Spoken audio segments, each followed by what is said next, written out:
The most important co-parenting mistake to avoid, in my opinion, is speaking poorly about the other parent in the presence of your children or allowing other friends and family to do that. This can have a devastating effect on your children, even though it may not appear that they notice or they're listening.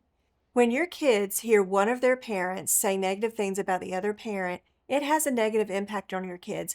Even if you don't think they're listening, they hear. You may not think it's having a negative impact on your kids, but it is. And so you should ask yourself, would you want the other parent to say those things about you?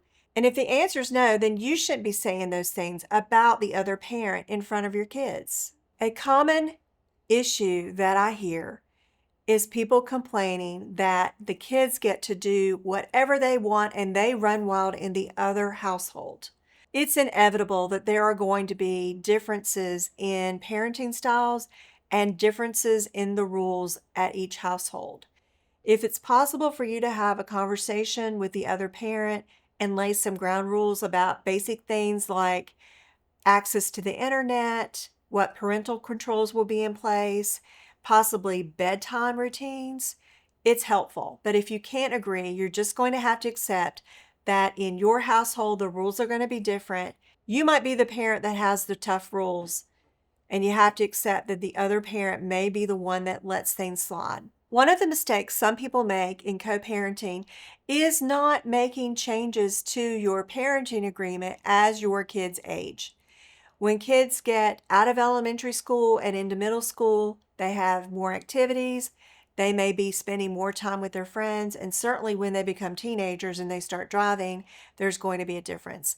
You need to accept that, understand it, and work together with the other parent to the extent you can to change the agreement or the custody arrangement as needed for your kids' best interest. One of the things I see parents make a mistake about is putting their own needs before the needs of the children. And this may seem counterintuitive, but one example I've seen is a parent taking the children back to the other parent when the children whine or fuss or say they don't want to stay. The truth is, kids need relationships with both parents. And if you make it easy for them to just spend time with the other parent because you don't want to deal with their whining, you're probably not doing them a favor. And you're not helping your long-term relationship with your child. It's going to be rough for a while when you're separating and divorcing. You just have to acknowledge that, and you have to be willing to work through the difficult patches. Maintaining a relationship with your children is crucial. You need to make sure you always visit with your child and you make those visits a priority. If you'd like to avoid some of these common co-parenting mistakes, give us a call today so that we can help you. Advocate Family Law Group.